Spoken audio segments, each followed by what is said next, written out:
this country is at war with Germany. We shall go on to the end. I remember the sheets of flame which came up and almost blinded us from our guns.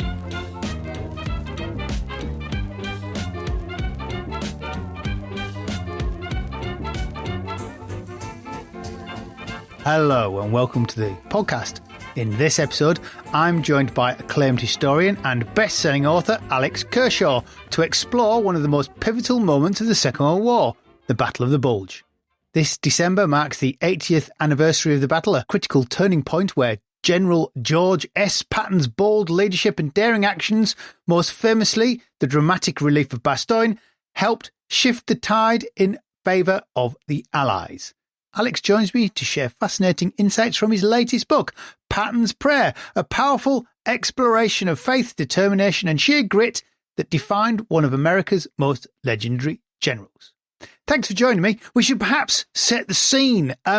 Where was Patton's Third Army in late 1944? What condition were they in? A good place to start would be November 1944. Third Army's in a very difficult fight, very depressing fight for Patton. They're attacking in Lorraine a series of forts centered around Metz, and they're not doing a very good job. In fact, German commanders post-war, when they were interviewed, said that they were very disappointed by Patton's behavior during this period, that they thought strategically he made a very serious error, which was to attack fixed positions that were really well fortified and supplied. So his headquarters by early December of 1944 at Nancy, which is about just over 100 miles due south of Luxembourg City. And he's in a difficult situation. It's an unusual situation for Patton. He's the definitive American cavalryman, and his philosophy of war, as one of his tank commanders wrote, was pretty simple. It was speed, speed, speed. Don't worry about your flanks. Don't care about anything else except moving as fast as possible towards Berlin. But unfortunately, when you've got bad weather, really bad weather, tank tracks are muddied, supply lines are massively overextended. You got really, really serious logistical problems of supplying men, armament, everything to a very broad front. Patton didn't have the terrain or the supplies and the mobility to practice the kind of warfare that he excelled at, which was what I would describe as American blitzkrieg. Study what the Germans did. He was always a great reader. He was a very conscientious student of the enemy. I would venture to say that he was the best read in terms of military history of all the Allied senior commanders. He was a guy that really understood military history, adored it, read it constantly, was reading Julius Caesar during the Normandy campaign in the summer of 1944. In fact, in a press conference, without getting too sidelined, in a press conference in, I think, the spring of 1945, someone said to him, why did you go so there? Why did you go there, etc.? And he said, well, I was reading Julius Caesar, and if Caesar could do it, why couldn't I? Which sounds crazy, but when you really think about that, it makes absolute sense, because, if the Romans were choosing a certain route, then it was a good route. But coming back to your point, yeah, the Third Army was activated in beginning of August 1944, went further, faster, and took more prisoners than any American mobile force ever, including during the Civil War.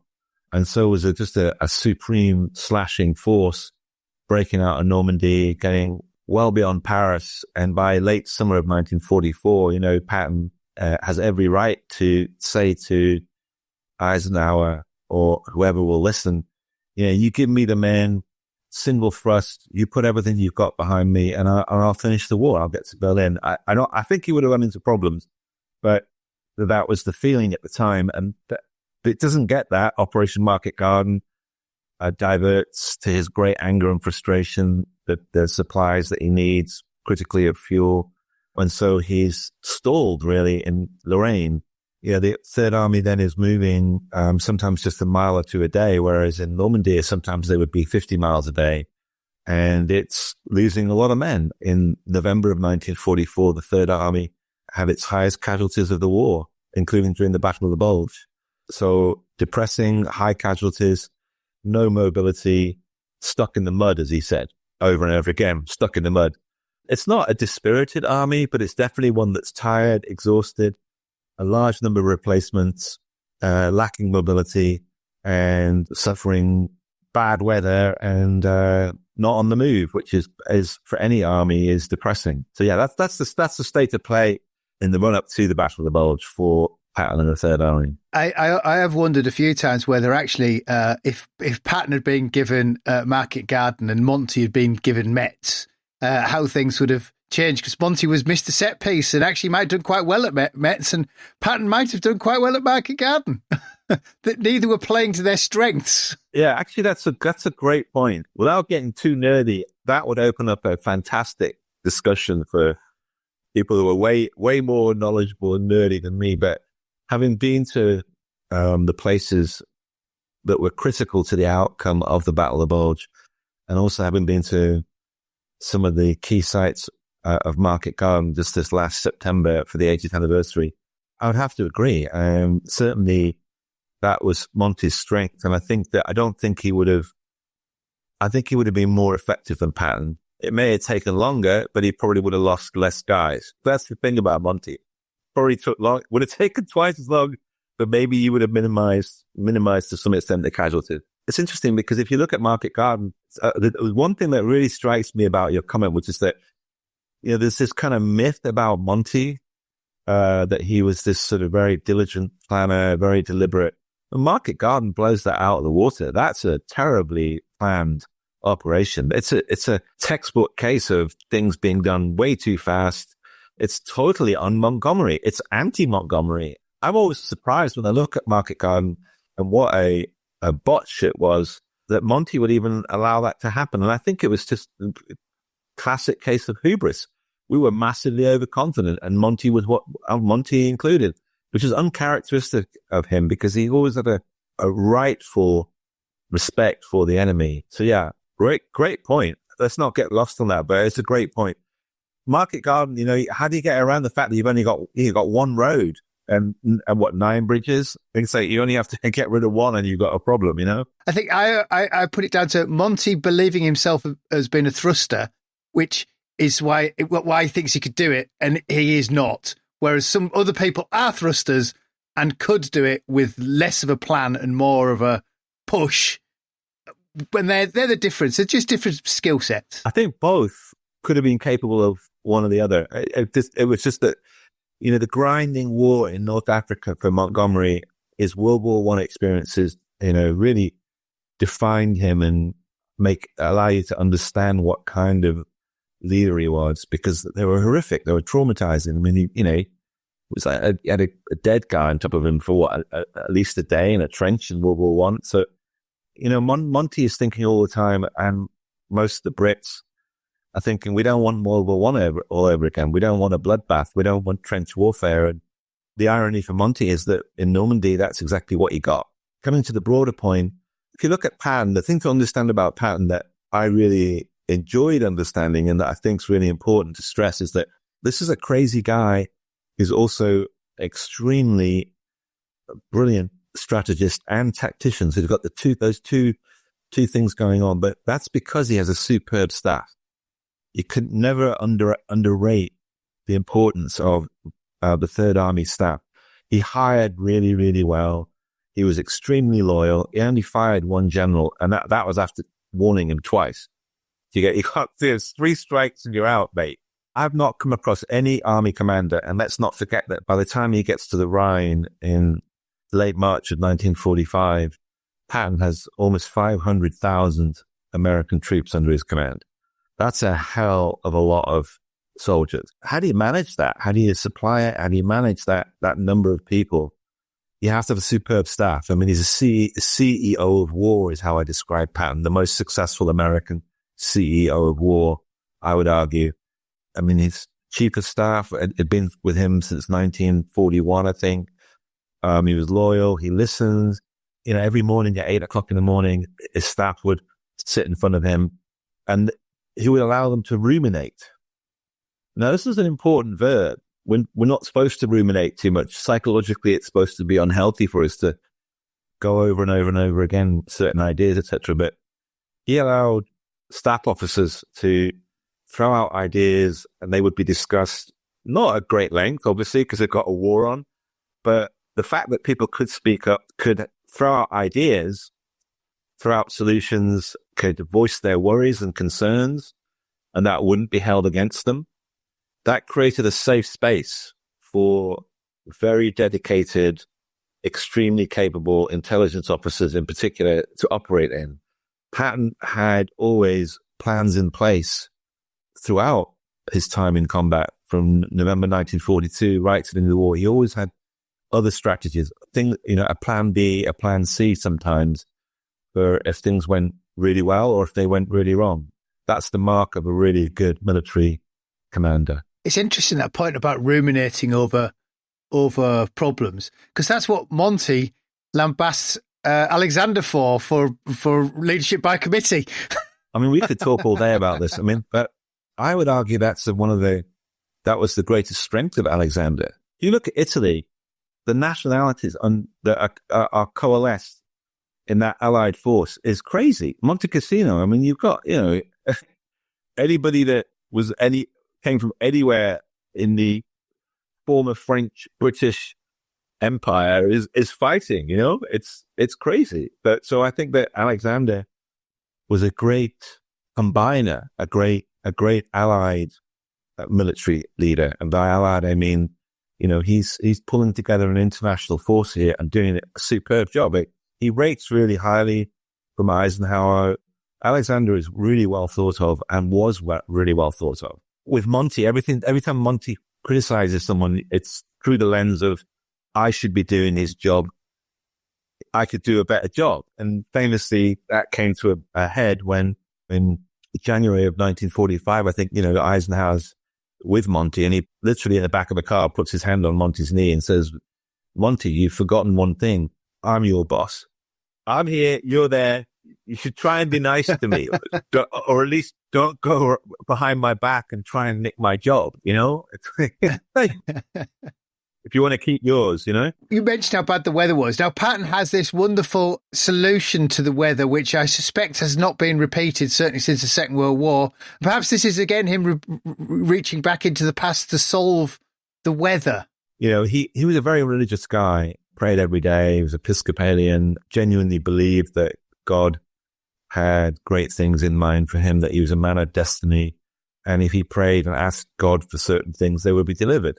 On the 8th of December, 1944, at his headquarters in Nancy, he calls in his head chaplain, a guy called O'Neill, who's Catholic from Chicago. O'Neill wrote a really good account of this, which I've pondered extensively. I think I used almost every word. Patton, he goes to his office in Nancy, the old French barracks. He's amazed when Patton says, chaplain, I want you to write a prayer for good weather. The chaplain thinks to himself, well, has this ever happened before in the history of wars? Someone asking you to write a prayer for good weather? A prayer for good weather so that you can kill people, It's hardly the most Christian thing to do. Well, maybe not. Actually, go back. It's ancient times. Yeah, looking at the Crusades.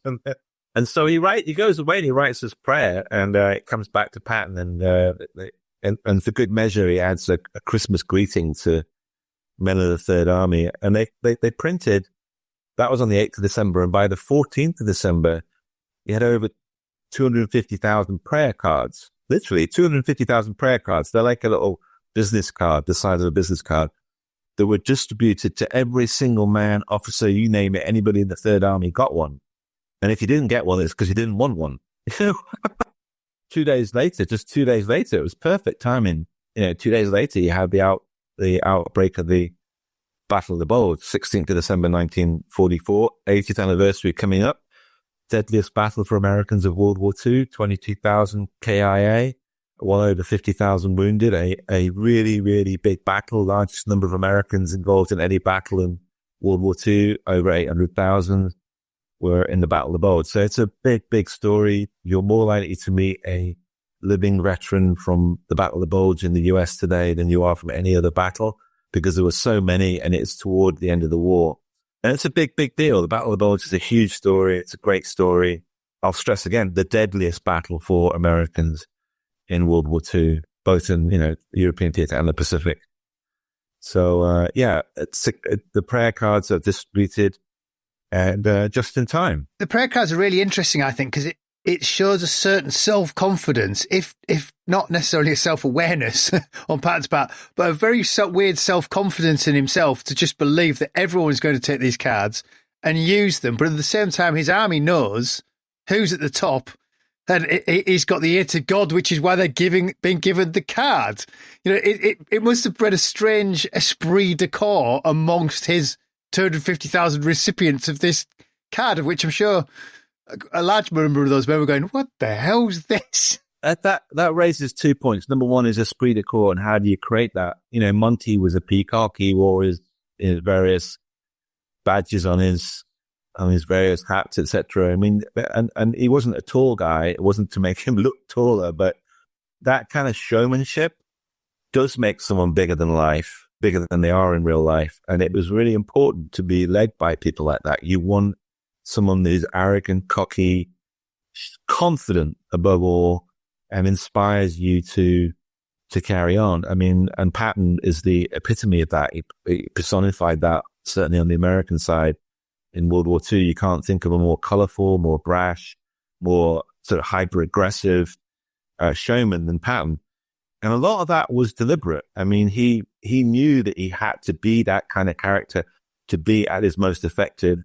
The end point here, we don't need to stress it, is you're not in this war to mess about. You're in it to win. And Patton's philosophy was really simple. You kill as many of the enemy as quickly as possible, and you move as fast as possible, and get it over with as quickly as possible.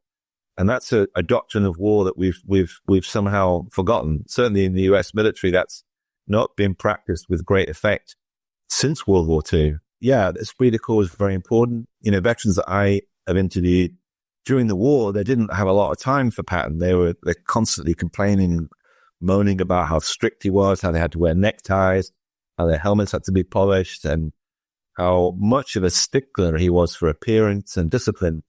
But after the war, when they look back on their time in the Third Army, they adored the guy because they were on a winning team.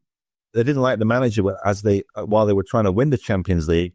But boy, when they held up the cup, they were like, this guy's a genius, It's that kind of thing.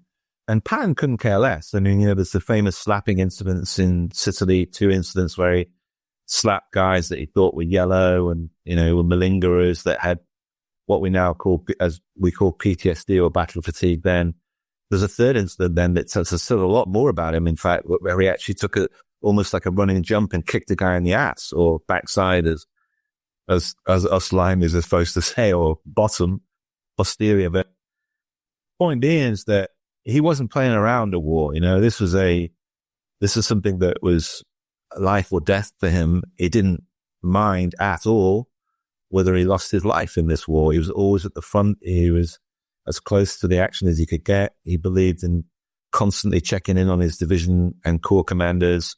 He believed in being seen by his men as often as possible, and he was during the Battle of the Bulge.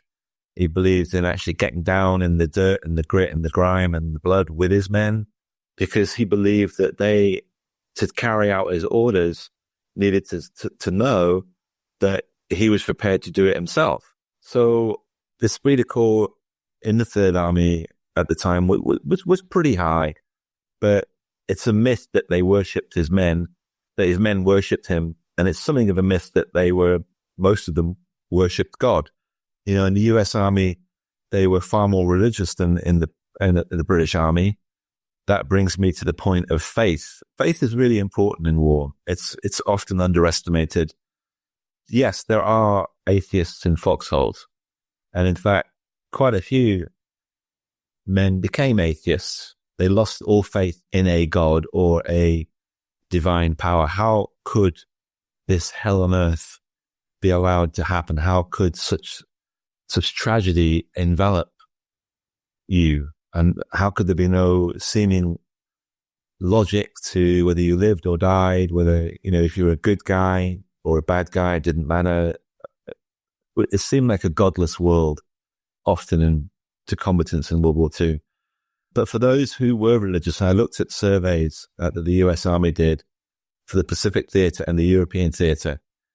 And what really struck me is that if you were somewhat ambivalent about your faith, you know, you went to church for weddings and Christmas and Christmas christenings, you became more religious, more inclined to have faith and search for faith. And if you were religious already, before you got into a foxhole, you became much more religious. And you stay after the war much more religious. Combat in World War II was for many men a decisive moment in their spiritual lives. It was something that really strengthened their faith in an almighty or in a greater power. Often that faith, which to me is very warming and inspiring, often that faith could be in your fellow man. You fundamentally came to believe in the beauty of the human spirit, of resilience, and your love of others around you became really profound. So your faith could be in your fellow man, in the guys around you. I mean, there were over 30 denominations in the Third Army, more than 200 chaplains. You could be Islamic, you could be Catholic, Quaker, whatever. Quakers often were able to become conscientious objectors, but a lot of Quakers served in the US Army. Point being is that a lot of men worshipping different gods, their faith, if they had faith before they went into combat, was considerably strengthened. And more importantly, that was viewed by those guys who survived as being critical to their performance and their ability to fight and endure.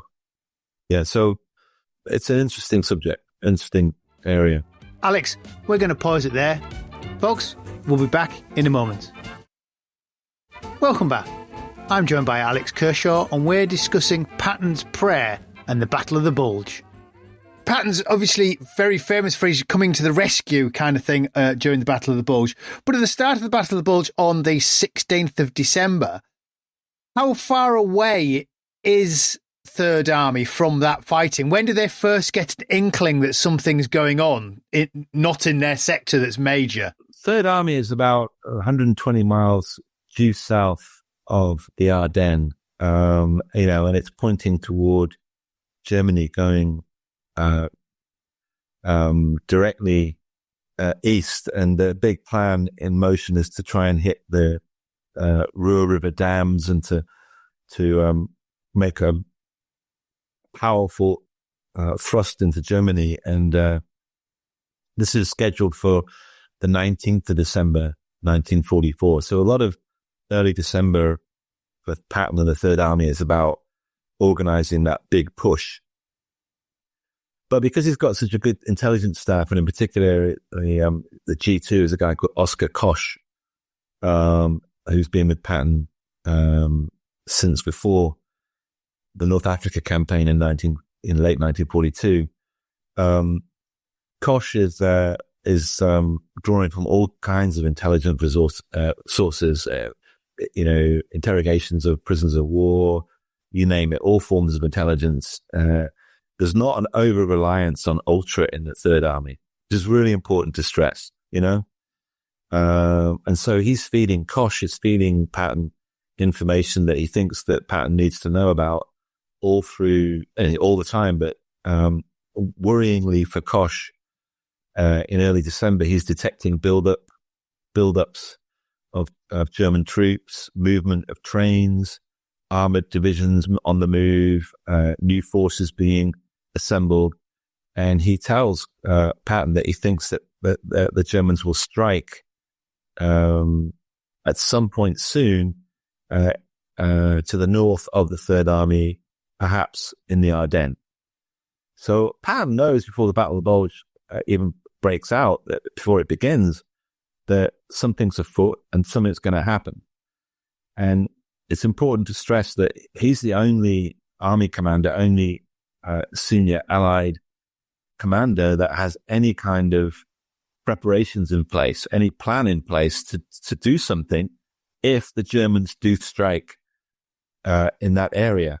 And so when they do, he's the guy that is able to actually activate the Third Army, or rather pivot the Third Army, and I think come to the rescue would be an exaggeration, but is actually able to move 250,000 guys over 100 miles in less than 48 hours in terrible conditions on really bad roads, which is, I believe, his single greatest achievement of World War II. If you look at how difficult that was, just the logistical nightmare of having to supply fuel and organize 250,000 men, hundreds of tanks, thousands of armored vehicles, and push them along really bad roads into combat quickly at the drop of a hat was a remarkable feat. Did change the outcome of the Battle of the Bulge, did make a massive difference, and was a great achievement.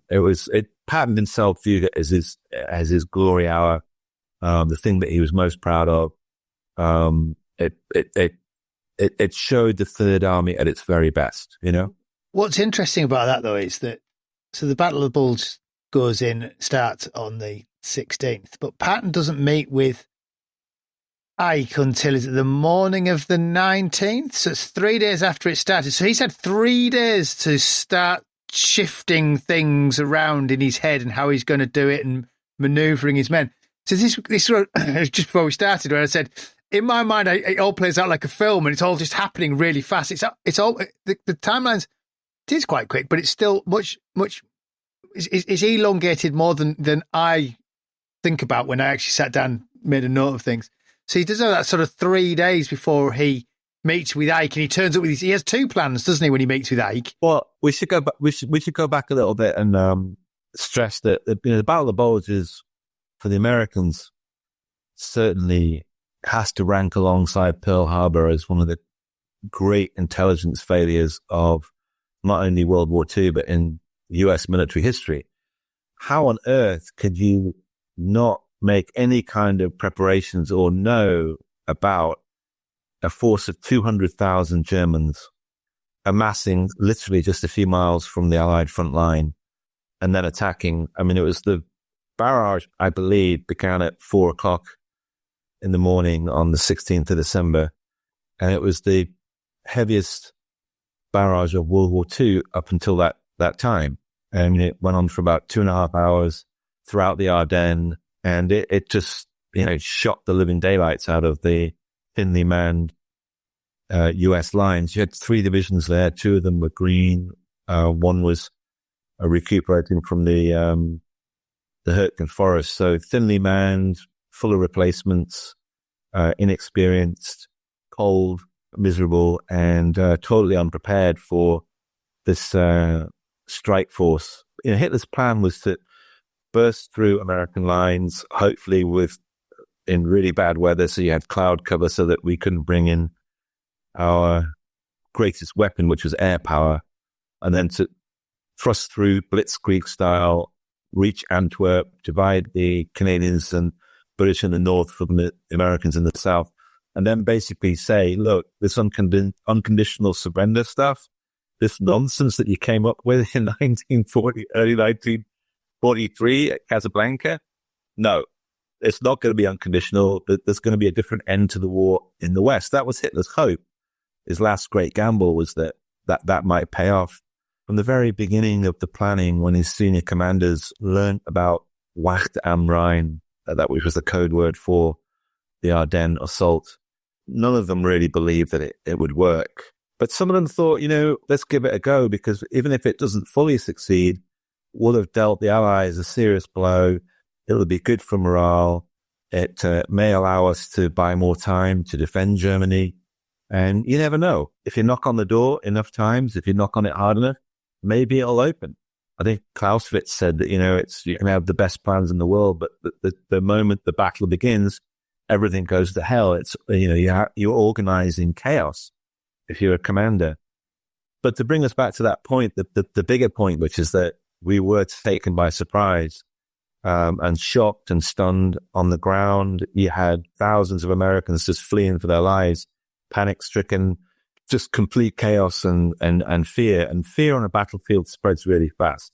It's really contagious.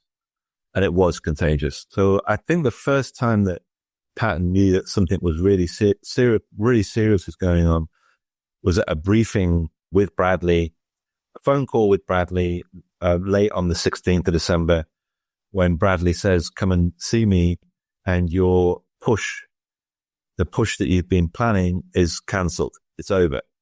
We've got bigger problems. And then on the 17th, Patton meets with Bradley. They look at a operations map, and you can see the Bulge. And it's really worrying. And that the battle is not named after a Weight Watchers campaign. It's named after what became a 70-mile salient into Allied lines. If you look at the situation maps for 19th, 20th, 21st of December, 1944, within less than a week, the Germans had pushed 70 miles beyond Allied lines. And it was a serious threat, one that we had to take extremely seriously, that Eisenhower took very seriously, but that actually did not worry Patton. He saw this as an opportunity, and that's exactly what he said on the 19th of December at Verdun, when he met with Bradley and Ike and some rather disdainful British senior commanders. When they looked at the operations map, when they looked at the map of the battlefield, Patton says, look, this is exactly what we want. In fact, we should just let them carry on. We should let them almost get to Paris.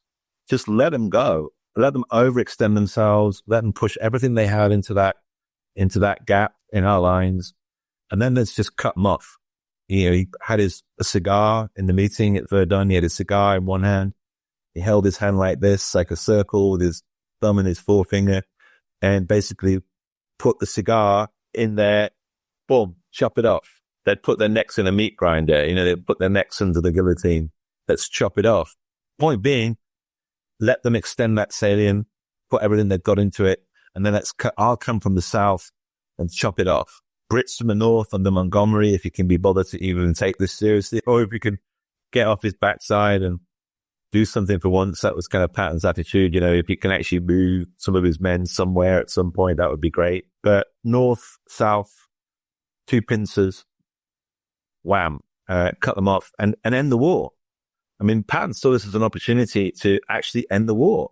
You have to say that had he been allowed to do that, it probably could have ended the war on the Western Front a lot quicker.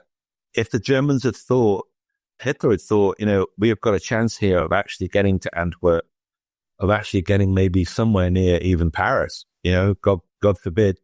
That's a huge false opportunity in a way. That's a huge undertaking. That's going to require a hell of a lot of men and a lot of resources thrown into what Hitler would have thought would be a great chance for redemption, for some kind of clear victory on the Western Front. And so, yeah, if Patton had had his way, that we could have. It's possible that we might not have had to fight through to May 1945. Interesting point. Presumably, in a political world, though, you can't be seen to be giving ground like that. Oh, imagine de Gaulle. What would de Gaulle have said? You're going to allow him to come anywhere near Paris? Sacre bleu. The battle is a very big battle. It's spread over what becomes a large area. It involves many, many different forces. It's complicated because it's shifting constantly. But it boils down, from the American side, it boils down to two stories. One which isn't told often enough, and one which has been told way too often, including by me. The story that isn't told often enough is how the battle was won in the first few days. And that boils down to really one division. We can focus on the 99th Infantry Division, the battle babies who held what was called the Northern Shoulder. Patton's with the Third Army is to the south of the Ardennes, and the 99th Infantry Division were actually positioned in the Ardennes when the Germans attacked. They held the main critical thrust of the German forces. Kampfgruppe Piper under Lieutenant Colonel Jochen Piper, a force of some 1,500 men on the ground, a couple of hundred tanks, etc. And Piper's job is to break through Allied lines and storm all the way to Liège with other German forces following behind and exploiting that opportunity. The guys that stopped him were working class GIs. Some of them, many of them, never been in, actually nearly all of them never been in battle before. And they were given simple orders: hold your positions at all costs. And in many cases they did so. And through brilliant work by engineers, by extraordinarily well-coordinated artillery support, and just sheer guts and determination, the 99th Infantry Division managed to slow down Piper's force, which they did over about 2 days, and then stop it completely. That key element, the most important strike force on Rollbahn B for the Germans, was slowed and then stopped.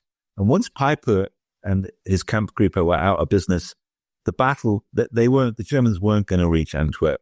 As Piper himself said, the responsibility for the outcome of this last great gamble in the West, the last great hope for any kind of different outcome on the Western Front in World War II, it was on my shoulders. When I didn't achieve my goal, the battle was not going to be won. So we stopped the critical German advance on the northern shoulder around Saint-Vith and north of Bastogne. Bastogne, it has grabbed all the headlines. It's the battle that's featured in Band of Brothers. It's the battle that everybody in America associates with the Battle of the Bulge, and perhaps many people elsewhere, because it's an incredible story of a siege and extraordinary heroism by the 101st Airborne and other attached units. The town of Bastogne, critical road junctures, 7 roads meeting in this small farming community in Belgium. And it's surrounded by the Wehrmacht and the SS. That happens on the afternoon of the 22nd of December. Bastogne is encircled, and it's a very bitter, very heroic fight that continues all the way through until the 26th of December and beyond, but critically the 26th of December, when elements of the 4th Armoured Division, the 37th Tank Battalion, managed to break through the iron circle around Bastogne, the German encirclement.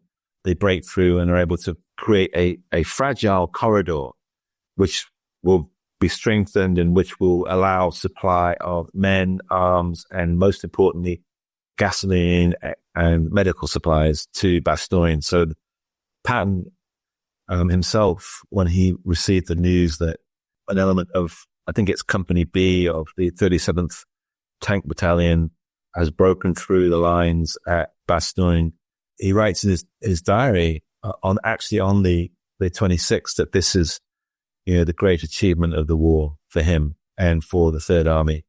It was a 4-day slugfest. It wasn't night and day. The relief force set out on the 22nd. This is Patton's pivoted his army now, hasn't he, and sent in 4th Armoured Division. He's pivoted the Third Army and sets up headquarters in Luxembourg City, and then selects the 37th Tank Battalion and 2 others to attack toward Bastogne. They do so along three axes, but the one that actually managed to get to Bastogne after a hell of a lot of hard fighting was the 37th Tank Battalion. And the tank that actually broke through is a really famous tank. It's the most famous tank in U.S. history. It's called Cobra King. It's at the U.S. Army Museum about 10 miles in that direction where I'm pointing. Actually, there's a great photograph of it with first in Bastogne chalked onto the tank Cobra King. They've removed the chalk, which is a shame because, it just looks like any other US tank. So I was in there over the summer and I said to one of the curators, I think, I'd be very happy to come in after hours with a piece of chalk and put first into Bastogne on the tank, because how the hell else, unless you look at a little descriptive plaque, are you going to know that this is like a badass tank? And you might damage the tank with your chalk. But the relief of Bastogne is a great moment. 2 things. Number one, Patton does pivot the Third Army successfully, which allows him to have a base of operations where he can launch this relief force to Bastogne, both of which succeed. They don't win the battle. The battle has been determined essentially on the northern shoulder by stopping the critical strike force that is the most important of the Battle of the Bulge. What Patton brings to the show is is enormous force. He's shoving 250,000 guys into this big battle. That is a very, very big deal. And also he relieves Bastogne. If we'd lost the 101st Airborne and elements of the 10th Armored at Bastogne, that would have been a huge blow to U.S. public morale. It would have been a serious, serious defeat on the Western Front. That's a lot of guys. That's a real, real humiliation. And if we had lost Bastogne, those roads that met there could have been used by the Germans. How far they would have got is really debatable. Not that far. Certainly not to Paris. Certainly not to Antwerp, because by that stage, Montgomery is making serious moves. We do have full alert, and everything has been thrown into the battle that we can find. But yeah, those two things were really important to the battle. So Bastogne is relieved on the 26th of December, and then from the 26th of December onward, is relieved on the 26th of December, and then from the 26th onward, for about 2 weeks, you're having forces pushed down under Montgomery toward a town called Houffalize, which is directly to the east of Bastogne. When we link up there, when Patton's forces and Montgomery's forces link up at Houffalize on the 16th of January 1945, that essentially means that Bulge has been eliminated. The German penetration has been eliminated, and we've pushed the Germans back to their starting lines. Officially, the Battle of the Bulge ends on the 23rd of January, 28th of January. But effectively, the Bulge is eliminated. The German threat is neutralized by the 16th of January 1945 at Houffalize, and the Americans beat Monty's forces by just a few hours. It was a big deal for Patton in Sicily. He wanted to beat Monty to Messina, did so by a matter of just a couple of hours. And it's the same case during the Battle of the Bulge. His big rival, he beats him again, and this time it's to Houffalize. And he actually visits Houffalize a couple of days later, and he described it as the most ruined place he'd been in Europe during World War II. It was absolutely just shelled to Armageddon. What's interesting to note, a couple of things that are really interesting about the Battle of the Bulge in terms of popular memory, is that people always say it was really cold. Veterans I've spoken to, and I was with a guy that was 16 during the Battle of the Bulge just a couple of weeks ago. We did a panel at the National Archives. And the question, is always like, they always remember just how cold it was. And I was thinking to myself, hang on a second, was it any colder than it was in 1943, 42, whatever, 1922? And actually it was. It was 4 or 5 degrees colder on average in January of 1945 than it had been in recorded history. It was really cold. 4 or 5 degrees is a lot. So yes, it was the coldest winter in living memory. Another thing to note about the Battle of the Bulge is that the largest number of casualties, certainly fatalities, is not during December of 1944. So 16th of December through to the end of December 1944. The highest losses were suffered in January of 1945. And that's because once we'd eliminated the pocket, we then had to push. Then we had to push the Germans back further. And that was really difficult. It was really bad weather. We had, up until Christmas of 1944, it didn't snow very often, hardly at all in the Ardennes. It was, sleeted, it rained a lot, it was cold, freezing rain, but you didn't get 6-foot snowdrifts. You got that in January of 1945. The weather got colder and you had a lot more snow. Unless you're watching films about the Battle of the Bulge, and then it's like the snow's already on the ground in Hollywood. No, it wasn't. It wasn't. When the Germans attacked, there were, maybe a few patches here and there. Famously, the Montgomery massacre on the 17th of December, 1944, when they lined up a bunch of GIs in a field and machine gunned them from tanks. The pictures of that were taken after Malmedy had been liberated, like in January of 1945. And when you look at those pictures of the Malmedy massacre, the bodies have been frozen. They're under the snow. You can see figures under this blanket of fresh snow. But that's in January. It's weeks after the actual massacre. The massacre took place in a muddy field. I've interviewed 2 veterans from who survived the massacre, and they said, no, well, there was no snow. So yeah, highest fatalities, hardest fighting, coldest weather is January 1945. The 101st Airborne lost more men in January of 1945 than they did during the entire siege of Bastogne in December of 1945. So these are things that are forgotten about the Battle of the Bulge. Certainly if you watch a movie or in some popular accounts, It was really, really, really, really tough fighting. Look at the 17th Airborne Division, a fresh unit brought in, dropped into hell, freezing hell, and just ripped apart.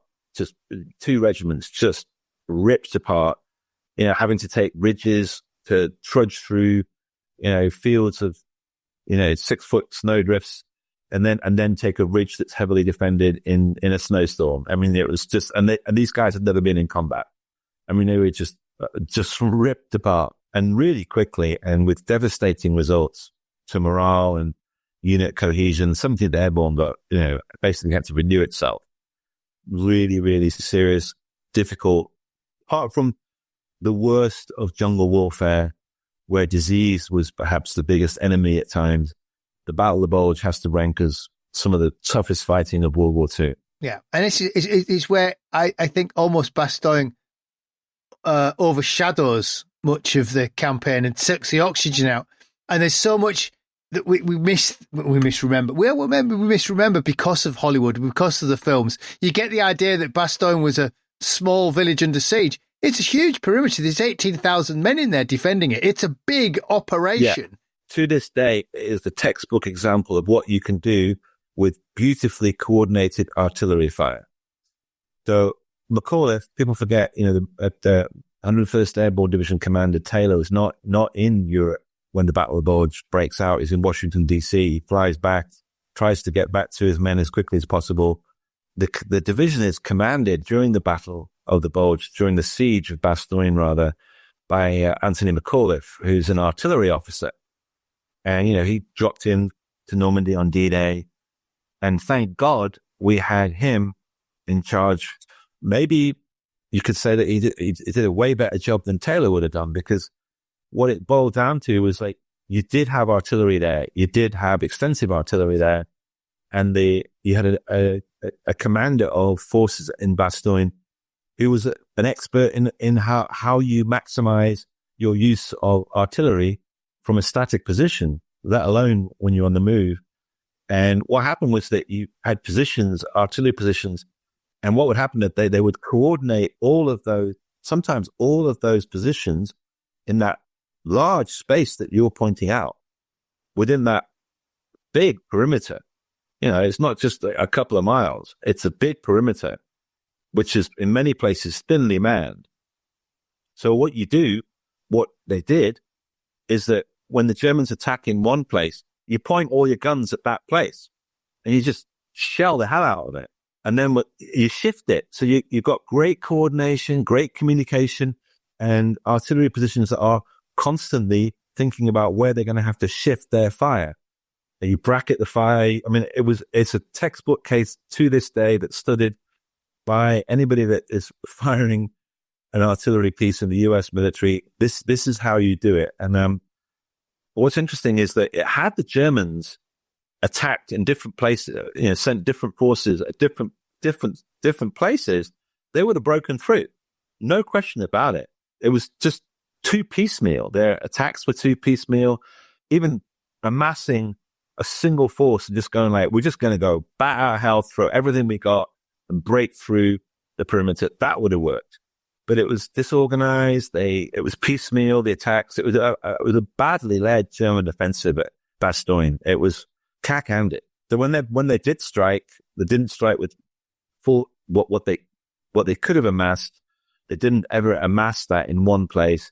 And when they did strike, it was disorganized. It was too piecemeal, and the reaction of the Americans was superb. It was the artillery that really won the day, or rather saved the 101st Airborne at Bastogne. Yeah, and Patton's prayer is answered on the 23rd of December as well. So they have 2 or 3 days of air support bringing in resupplies. Critical, yeah. Patton is in Luxembourg City at his headquarters. He looks out the window on the 23rd, the skies are cleared, beautiful blue skies. And he goes like, my prayer's been answered. And he genuinely believed that. I mean, he genuinely believed. I mean, it wasn't soon enough. I mean, it would have been nice if it had been answered on the 17th, or even 16th could have been even better. But when the weather cleared, we had over 10,000 Allied planes in the air. Imagine that. Over 10,000 Allied planes in the air on the 23rd of December, 1944. Strafing, bombing, hitting anything that they could in the Ardennes and way beyond. Supply lines all stretching way back into Germany. It was Gotterdammerung for the Germans, And critically, we were able to, because of the clear weather, we were able to at least drop in some supplies to Bastogne. Nowhere near enough, but there were supplies. There were medical supplies that finally came in. Nowhere near enough, but there were some supplies. And critically, to the men on the ground, the clear weather and the sight of, C-47s coming across, multicolored parachutes dropping in, they felt like they hadn't been abandoned, that someone was doing something somewhere to help them. And that was a big, big boost to morale. Very good. Alex, you've been on my hit list of people to talk to for a very long time, and I enjoyed that very much. Thank you. Loyal listener, if you would like to read more about the battle, the book to pick up this Christmas is Patton's Prayer, a true story of courage, faith and victory in World War II. I seem to have episodes coming thick and fast this month. I think I'm going to slip in another episode looking at the legendary Private Snafu, hopefully before New Year. So until then, I'm Angus Wallace, and thanks for listening.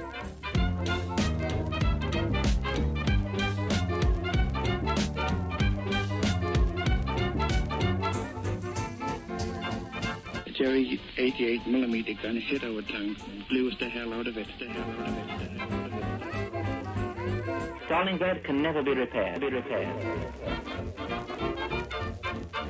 As Allied Commander-in-Chief, I have granted a military armistice.